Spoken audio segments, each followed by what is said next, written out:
Oh, welcome YouTube. Welcome Rumble, BitChute, or Patreon. This is William Drosky, a certified cash flow specialist.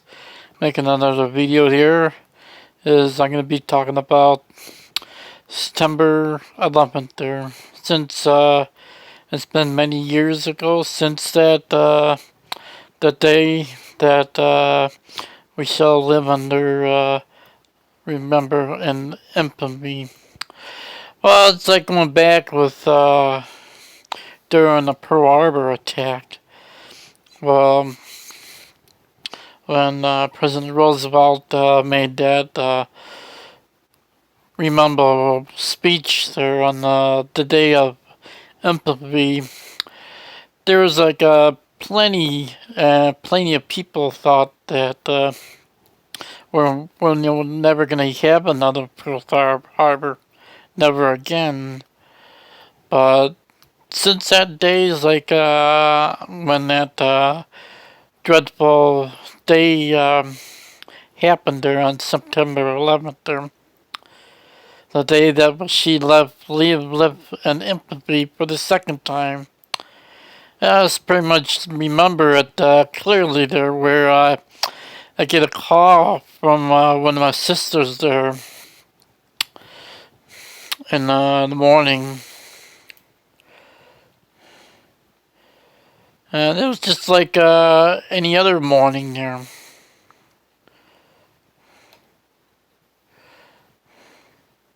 And it's like I get a call around like around like 8:50 8:50 in the morning there, which I didn't have really a cell phone at that time. And it's like I get on the phone there and like answer the phone, and like she said like a plane has flown into the World Trade Center. Turn on the TV.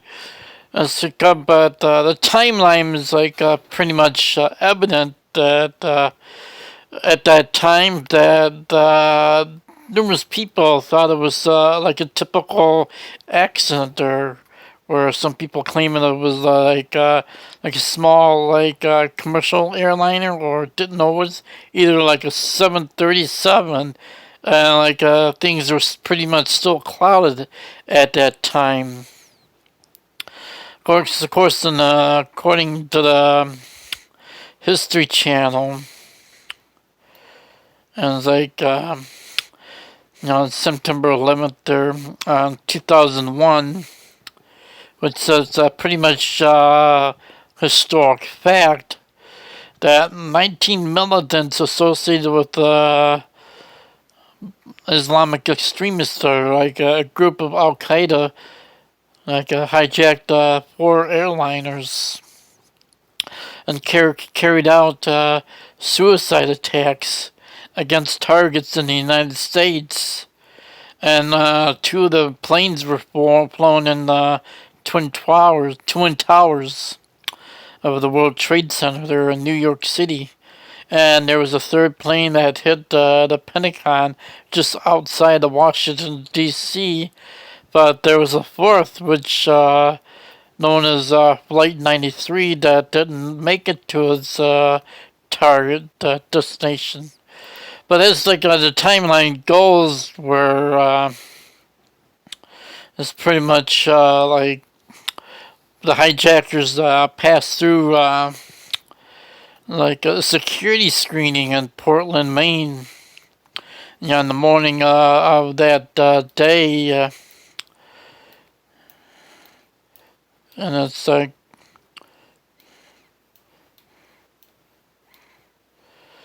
which total of 19 terrorists hijacked 4 California-bound commercial airliners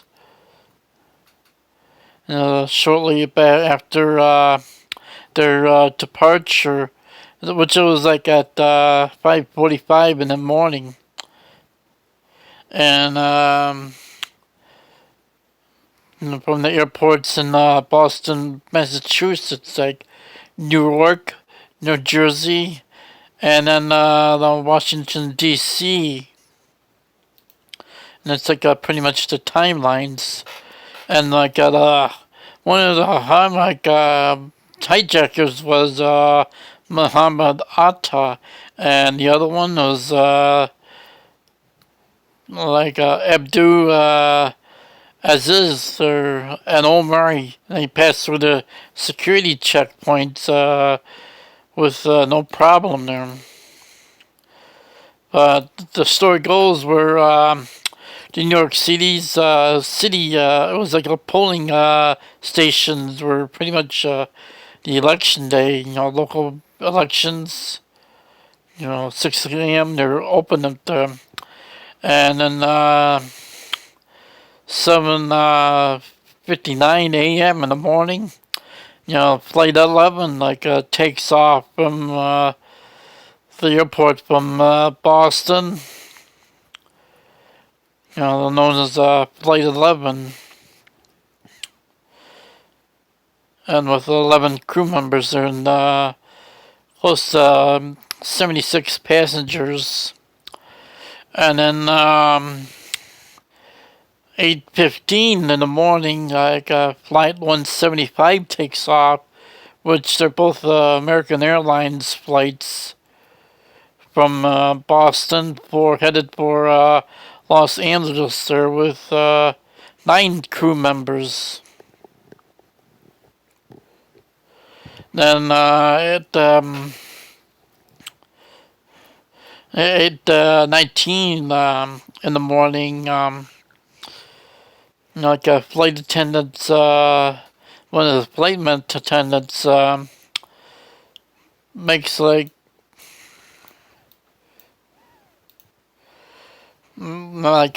alerts American Airlines officials and the ground personnel to a hijacking that's underway on Flight 11, reporting that the cockpit is unreachable using an in-flight phone there. It's shortly after, which one of the hijackers said would probably stab the passenger's seating directly there in front of him in the first class section there. As to continue on with the timeline, is 8:20 in the morning is flight 77 takes off.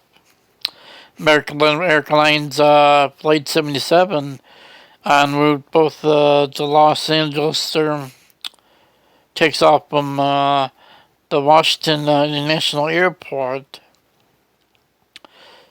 and of course at 8:24 a.m. the flight 11 hijacker transmits a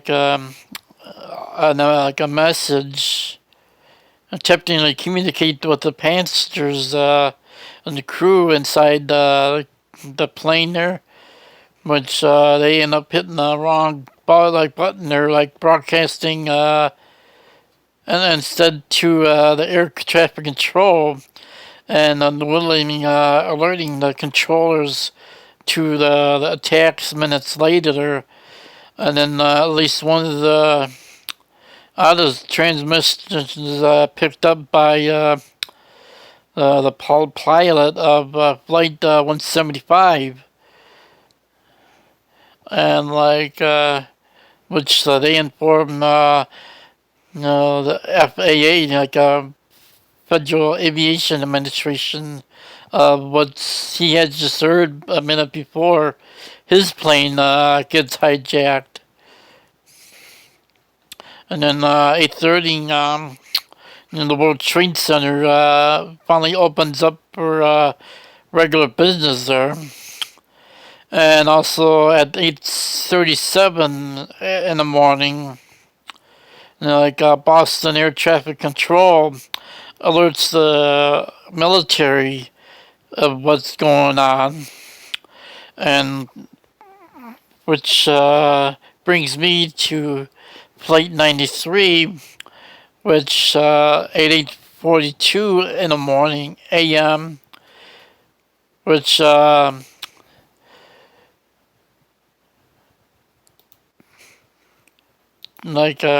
take leave from the International Airport from New York within minutes of the other hijacked flights. But Flight 93 takes off after a delay due to routine traffic, and 7 of the crew members and 33 passengers and 4 hijackers on that plane on board to San Francisco bound flight, which is filled with 48,000 about 48,000 pounds of fuel. Is which is commenced there, and at 8:46 is when the first plane flies into the World Trade Center, which when I minutes later, or about 5 minutes later, I get a call from my sister saying that one of the planes has hit the World Trade Center. 5 hijackers crash Flight 11 into floors 93 through 99 of the World Trade Center North Tower, and 76 passengers and 11 crew members on board inside are killed instantly.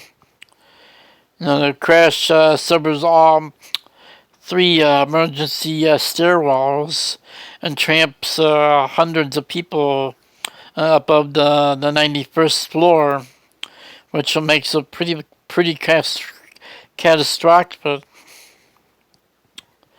And minutes later, there responders mobilized, and the North Tower evacuation begins. And around at 8:15, 8:50, about 10 minutes to 9, President George Bush gets alerted there. And 8:55, which the South Wall Tower of the World Trade Center gets declared secure, while 8:59 there was orders that were given for an evacuation of the both the Twin Towers. And it's pretty much at when at 9 a.m. in the morning there on board flight flight 25 ends up, which with that flight probably had reached where one of the operators or flight attendant is likely known as Robert John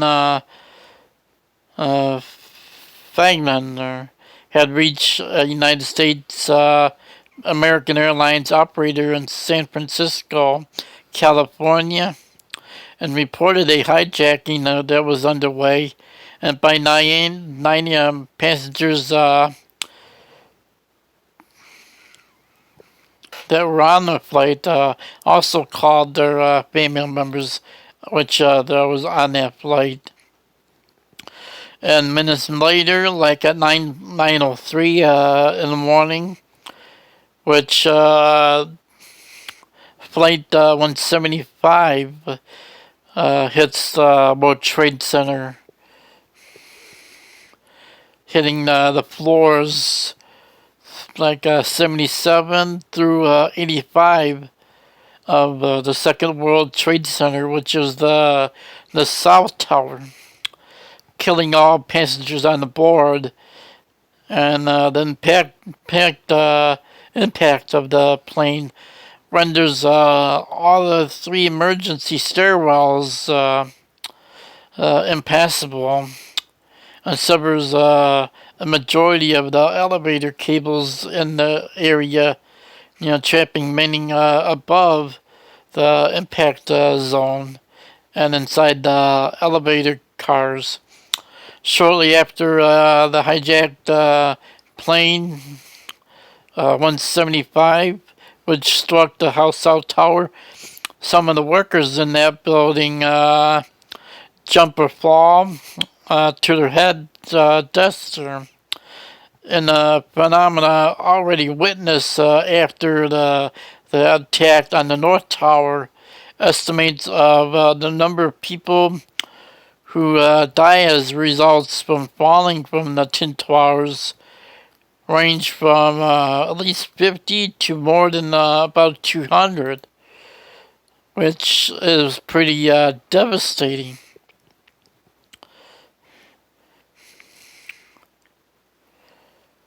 And 903, there's in addition to requesting the shutdown of airspace over New York City, the New York City Police Department calls for a second level 4 mobilization, bringing the total a deployment of nearly 2,000 officers. And the New York City Fire Department issues the fifth alarm for the South Tower, deploying several hundred additional firefighters to that disaster, and additional companies and off-duty personnel from across the metropolitan area traveled to the scene to assist in help response. And at 9:05 in the morning, New York's city mayor also arrives at the command post, which was known as Rudy Giuliani, to the regular command post on which was near to the World Trade Center. And then on 9:12, on board flight, where the flight attendants may cause of wonder, and informing that the hijackers have received control of the plane, forcing the passengers and the crew members to the rear of the plane. And when they are disconnected, naturally, one of them calls the American Airlines. Minutes later, passenger 77 flight, which calls her husband, which is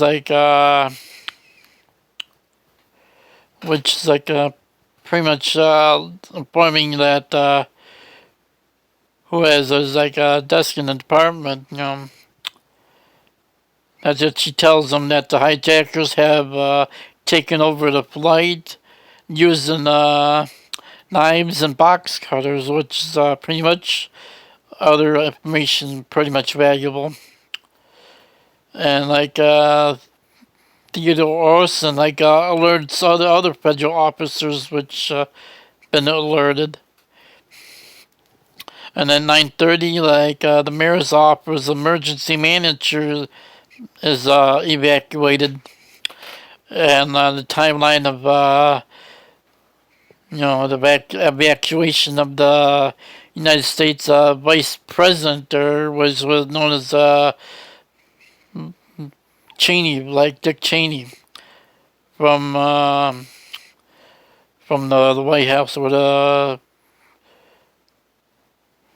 and then at 9:37 in the morning, where the plane hits the Pentagon, and that was flight 77 that goes into the Pentagon.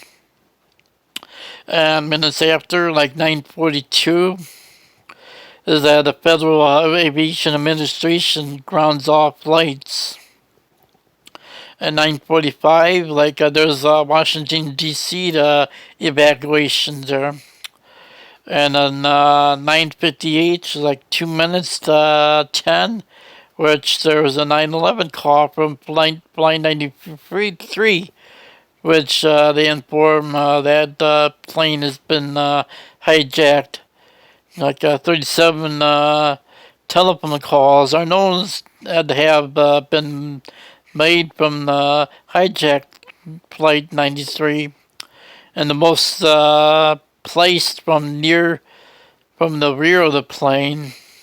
And one of the last calls was made by passenger Edward P. Feld, who uses his cell phone to dial 911 after closing himself in a restroom to avoid detection. And by 9:58, the Flight 93 is flying so low that it succeeds in reaching an emergency operator nearby, which is in Westmoreland County, Pennsylvania.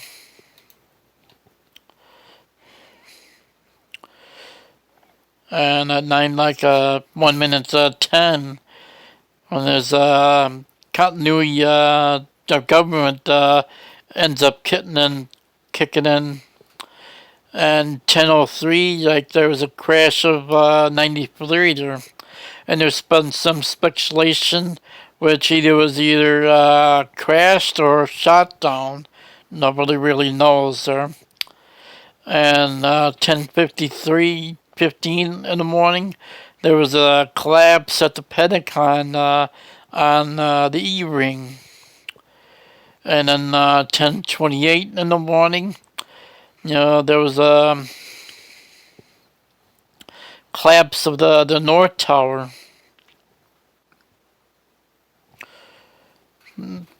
But that that was right after the collapse of the South Tower, which it was 9:59 in the morning, which ended up pandaking down, and it took at least 10 seconds to collapse down to the ground. And even though it was a pretty much dreadful and shocking day to witness all that.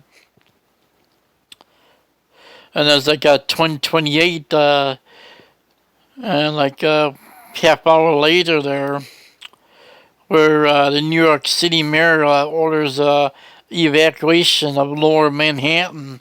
And that was at 11:02 in the morning. And an hour later, there's a little after 12:16. The USA's airspace is completely closed, and all planes are grounded. And early in the afternoon, rescue efforts continue at the World Trade Center site there. And at 5:20 in the afternoon, Building 7 collapses due to the fires in that building.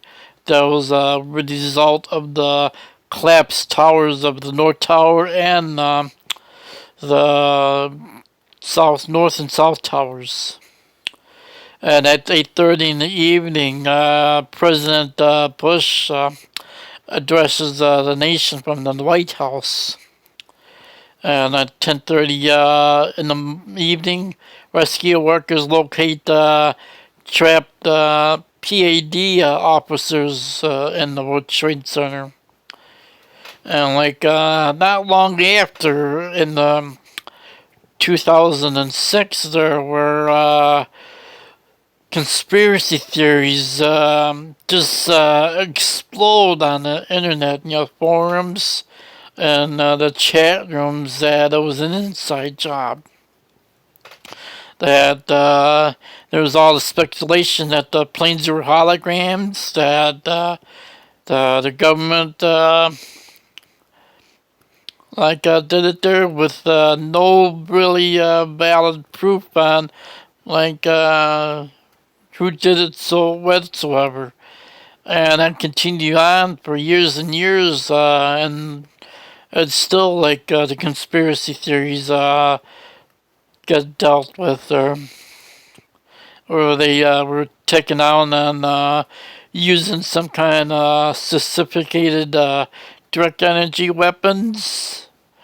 But it's pretty highly speculative that buildings were taken down by explosives there. It just can't really be done. Of course, it was pretty much an inside job. It was done by Muslim terrorists there, which they were pretty much at war with us since many years ago. And so it boils down to it, which it continues on to this day, which we probably never know on what really went on with despite on 9/11 Commission says there. And with the Popular Mechanics there, also published articles effectively debunking each of the conspiracy theories with actual science. And I pretty much still have those Popular Mechanics magazine, collector's edition, which I bought off either the internet or eBay. So this is William Jurowski. I'm a certified cash flow specialist. And provide people with better credit registration, as well as discounts on dental, vision, and chiropractic care. And those that buy 9/11 souvenirs or memorabilia, I have Dale Earnhart number 3 car, which was a Diecast collector's car on sale for eBay, which I'll be putting a link on the website there. And I may put a video on it there showing the actual car that I still have. So make sure you hit shake the money tree and look for many opportunities out there to keep yourself working due to the country situation that we're going on with many jobs will become unavailable due to certain mandates forcing people and things they don't want to be doing. So my website is dumbexperts.com. Shoot me an email or direct message me or contact me. My other websites is privatewealthfocus.com. And you can probably sign up on my Patreon account, which also have one video account over at Rumble and another video account at BitChute. And I'm looking at other alternative videos such as either Brand New Tube and other alternative resources due to the massive censorship going on. Basically, a few years later, it was pretty much later, which a little after a whole year of 2001. All the way through the fall and then the early spring there. It was pretty much no airplane flying in the sky except for military jets. and like all commercial jets, like travel, was pretty much halted for a long while, and it took at least like a year later to to get things back to normal. So I wish you well, and don't forget to chase the money tree.